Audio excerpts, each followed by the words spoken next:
my friend, so do you have any ship routing chart on board or you don't have?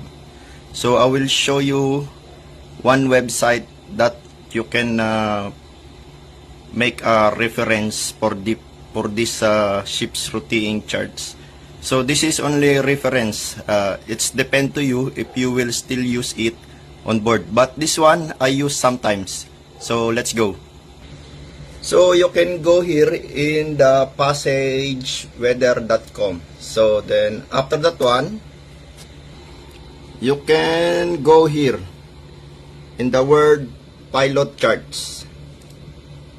Then after that one, you will see like this. So for example, today is February for North Atlantic, Caribbean Sea and Mediterranean. For example, February. So we will download this February.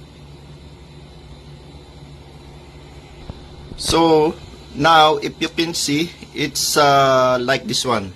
So if you can see, we have here some routes, you can see, and also we have weather, I mean the wind, the direction and the force, and also we have here current, what direction of current, this green one, and the blue one is the wind, you can see, and the black one is the recommended route. So that's it for this ship's routing. So for the others, we can see.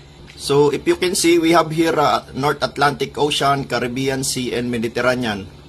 You see, South Atlantic Ocean, North Pacific Ocean, South Pacific Ocean, Indian Ocean. So for the whole year also, it's the same like in the ship routing chart. So for example, here in Indian Ocean, we will take a look in March.